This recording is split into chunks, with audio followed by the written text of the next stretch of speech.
I know you already mentioned your vice chancellor who kickstarted that hunger for improving your communications, right? Your communication skills.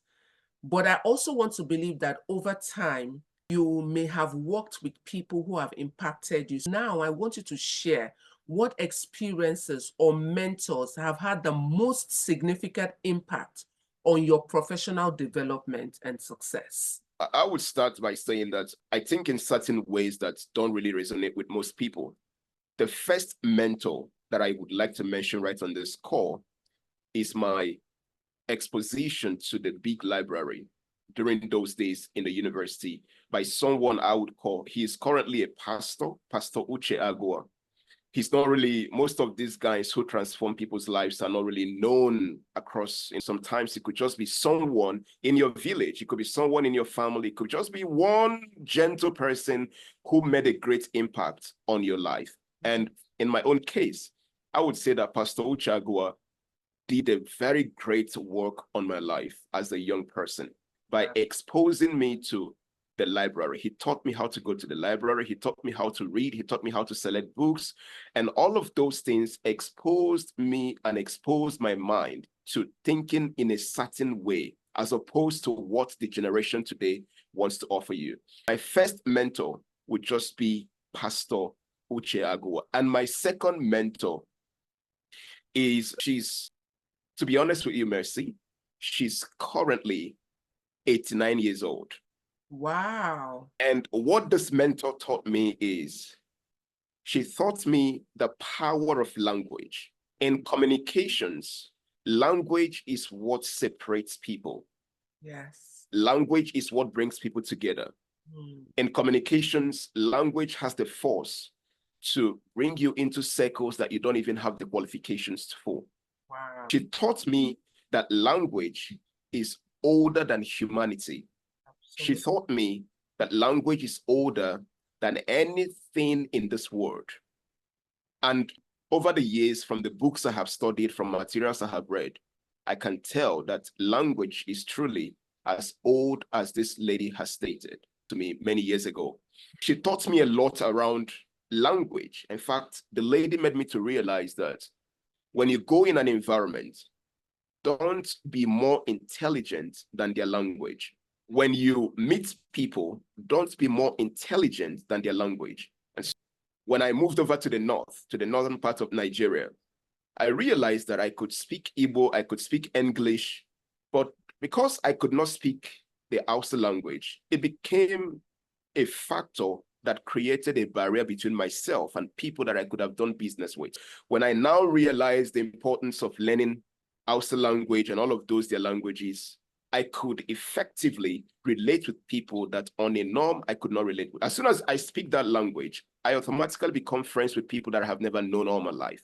What my mentor taught me was the facts, and that's really transformed my life. When I'm dealing with someone from the US, I first of all want to understand the language. When I'm dealing with someone in the UK, I want to understand their language, and that has just helped me and helped my career on many occasions. The name of that mentor, she's just a teacher. In fact, she's still teaching, but she retired as a teacher in one of those secondary schools, Ibeko High School in Omai, when I was still in Omai. Oh, wow. Oh, wow.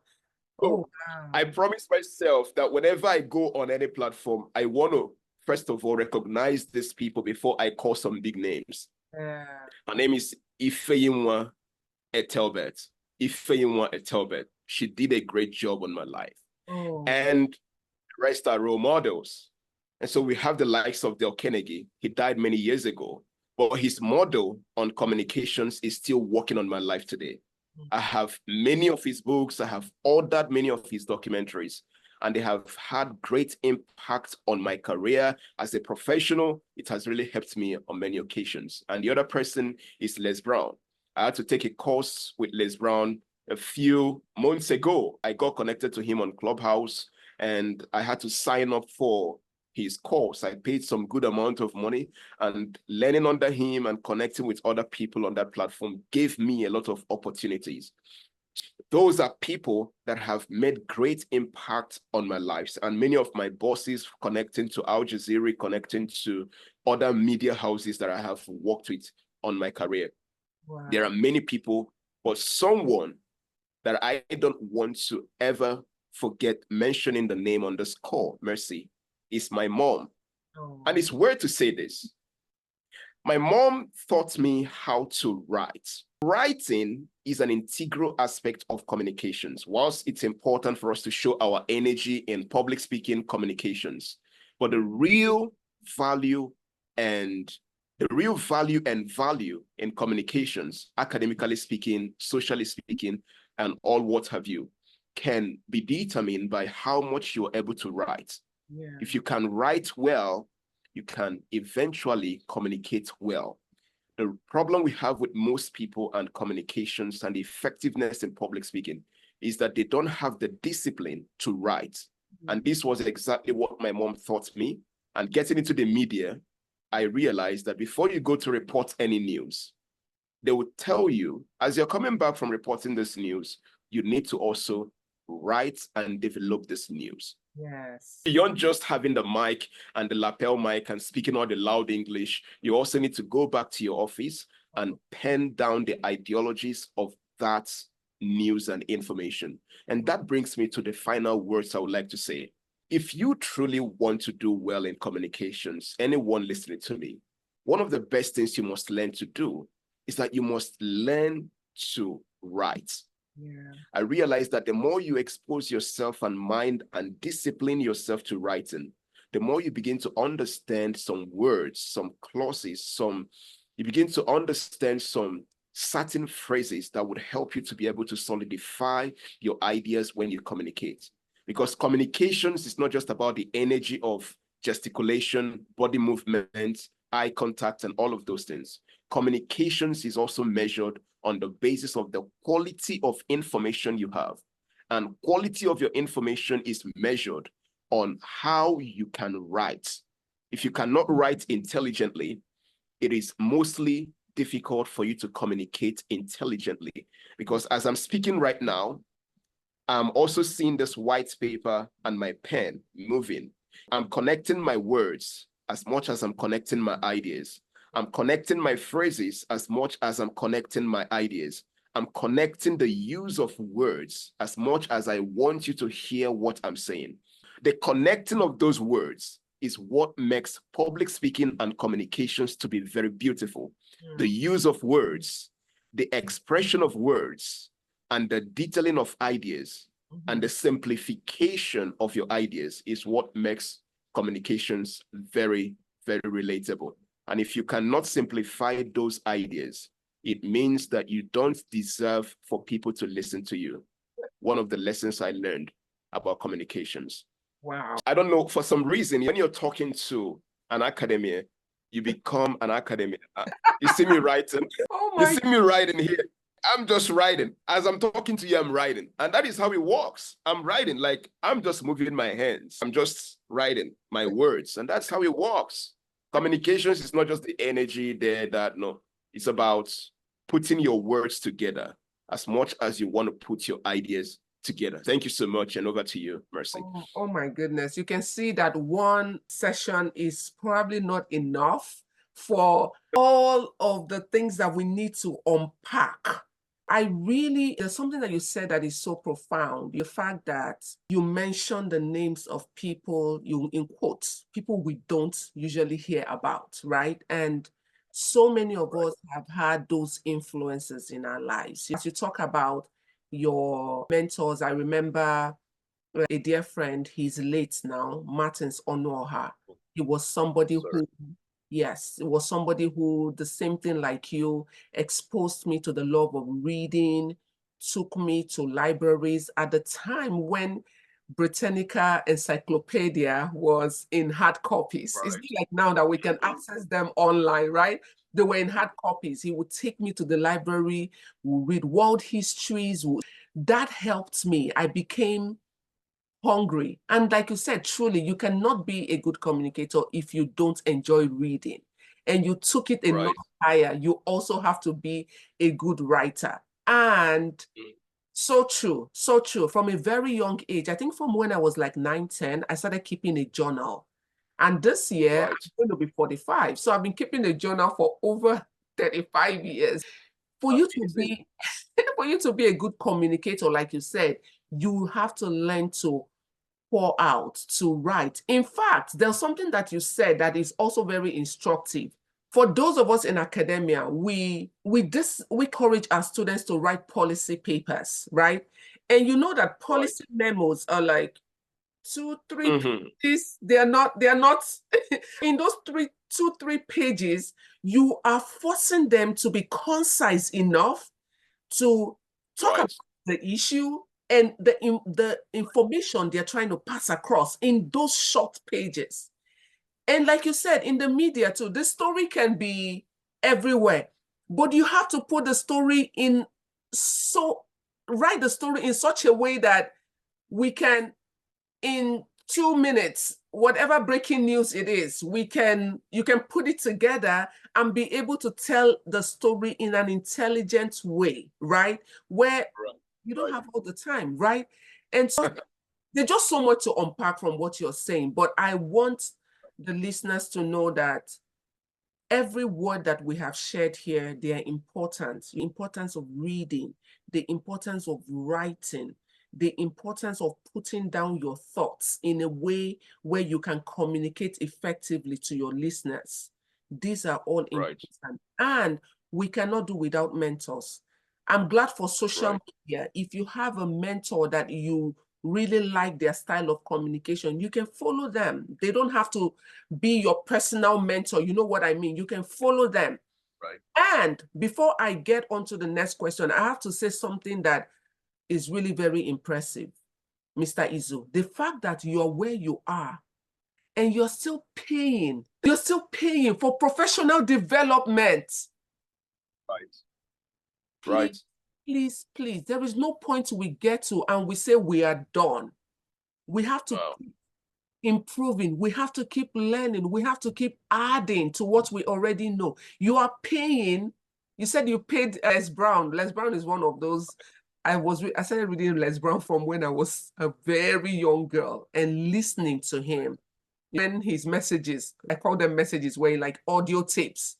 Today, they're in books, they are everywhere, but you paid to still continue that learning opportunities. There is never an end to improving on ourselves. Thank you, thank you, thank you. I'm going to ask a last question. And I pause because I'm not even sure it's going to be my last question, but let's say for now, is the last. Right. In the space that I deal in academia, and there are so many young people in our colleges, and it's not just in the US, everywhere, Right. where public speaking has become, because of the importance that colleges are seeing now, public speaking have become a part of, whether it's first year seminars, whether it's first year orientation programs, where they're encouraging young people to improve their skills in public speaking. What would be your advice for those who are aspiring communications professionals, those who are in colleges, thinking about their next career?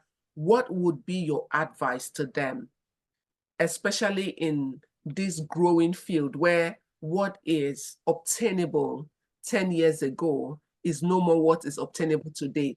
20-something years ago, nobody knew about TEDx, but now TEDx has become the big thing if you want to be a recognized speaker, right? What would be the advice, tips you would give to upcomers, newcomers in the field of communication?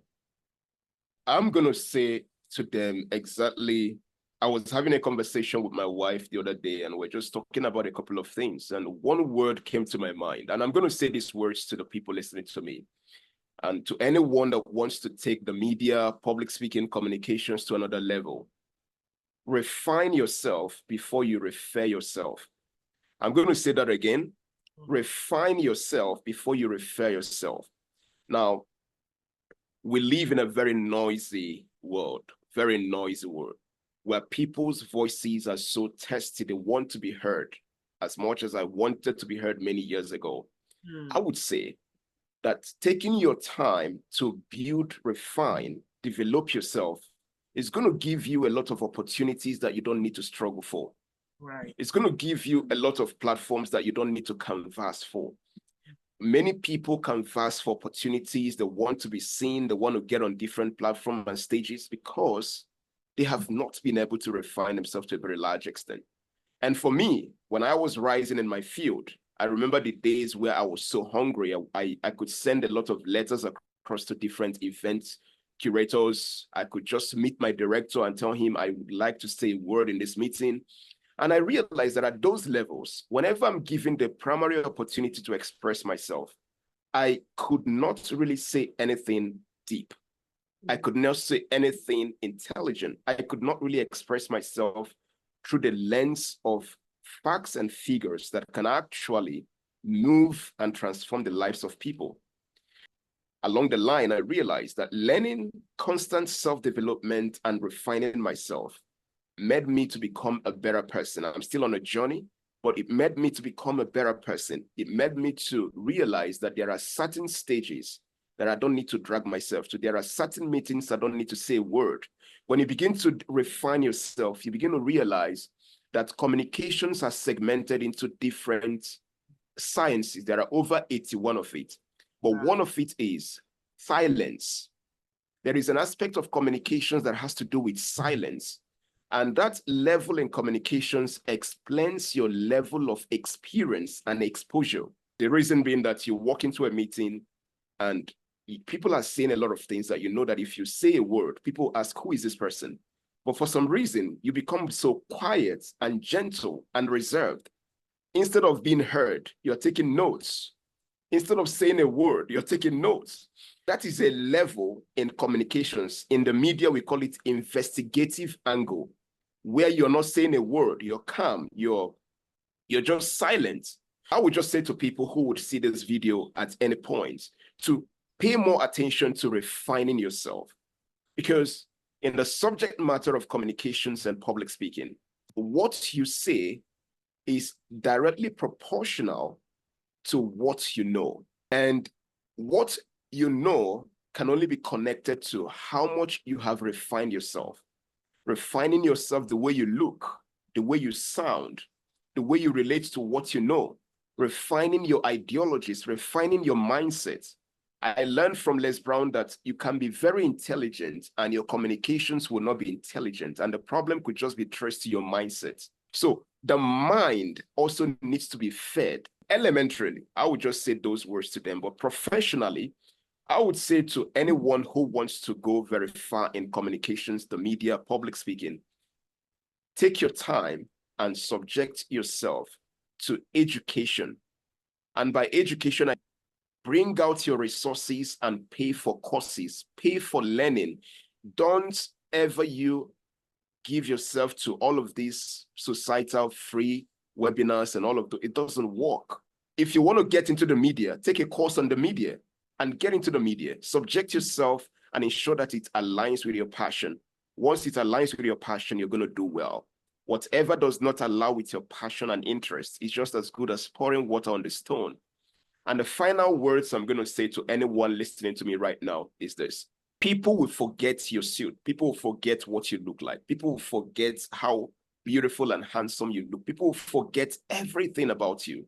But people can never forget their experience the moment they listen to you. And so when they listen to you, their life is either transformed or their life is full of worries about your personality. You have to choose. Would you like people to be transformed? Or would you like people to get worried about who is talking? The choice is for the persons to move on with. And to add to that, you are not as intelligent as much as you could have been when you effectively communicate. Communication is the true test of intelligence. And I'm going to say this quietly, that communication is the true test of intelligence. It is the true test of intelligence because when you produce good results, you need to talk about it. And if you don't know how to talk so well about the results you have produced, people will think that you're not producing any good results. Communications is intelligence in its way, because people would admire what you look like, but people can only sustain their relationship with you the moment you open your mouth to talk. My name is Izu Samuel, and I want to truly appreciate you, Mercy, for the time being on this call. I'm already concluding with my name because you said this is the last question, and I hope this is the last question. Thank you so much. Oh my goodness. Thank you. Thank you so, so much. You all can agree with me that this was a masterclass in in a short time, and there is just still so much to unpack. But I think one of the biggest thing I'm going to leave with the listeners today is there is no stopping in this race to be an excellent communications person. You continue to improve on yourself. You continue to invest on yourself. I like what Mr. Izu said. The free webinars are good, right? But if you want value, if you want to grow, if you want to continue to refine yourself, like he said, you have to pay. And that payment is not just in terms of monetary. You also have to pay in terms of time, because these things take time to build. And the investment of your money, good, but an investment of your time, an investment of your commitment to be a better speaker. Because whether we like it or not, like Mr. Izu said, you may have an excellent product, you may have an excellent service. If you don't know how to communicate it well, nobody's going to listen to you. And for me, I think that is the biggest thing I want us to take away today. Continue to grow, continue to invest in yourself, and continue to get better. And there's something I'm also going to say here.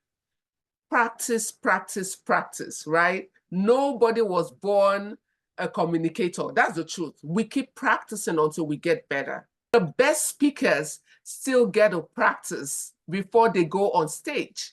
Let me give you an example that we used. So most people do not know, but I have a first degree in theater. And part of what you learn in theater is everything from how to use your body, how to use your voice, and all of that. But one of the things that we learned as young artists at the time was to buy a full-size mirror. Buy a full-size mirror, and we practiced in front of the mirror, the use of our body, the use of our hands. You're not over-gesticulating. Those are some simple tips that you can use. Some of you, when you're talking, your hands are like all over the place, right? Those simple things can be distracting. So some of those baby steps, get the mirror, practice. And like Mr. Izu said, I cannot overemphasize this point. Refine, continue to refine yourself, continue to refine yourself. Pay for those opportunities to continue to increase your capacity to be a good communicator. Mr. Izu, final word. That final word is like one sentence. What is that one word you want to leave to my listeners today? In as much as you want to be heard, it is important to be a person of integrity and character. Thank you so much. Wow. In as much as you want to be heard, you want to be a person of integrity and character. Mr. Izu, thank you so much for being on this call. It's such a huge honor to have you. Thank you for what you have shared. Amazing, amazing. There will be opportunities to unpack. I'm grateful I follow you. So I see your work. I have had opportunity to be on the same platform with you in the past, and it's just an honor and privilege to know you. And I want to encourage all of you who are on this call, follow Mr. Izu on Instagram. He's I told you he's big on TEDx. Some of you that be like, I want to be on TEDx. I want to be able to speak well. This is your plug. You follow him, send him a personal DM, contact him. And Mr. Izu does not give free, it's not free services. You pay for it, but please follow and contact him. And this is where we'll wrap up with this edition of Chat with Dr. Mercy Umeri. Thank you all for listening. Please do not forget to share, comment, and tell a friend to tell a friend, because this is value, value, value. Thank you, Mr. Izu. I'm grateful. Thank you. Good one. And extend my love to your wife. She would hear. Thank you so much. Bye-bye, everyone. Till I talk to you again. Bye-bye.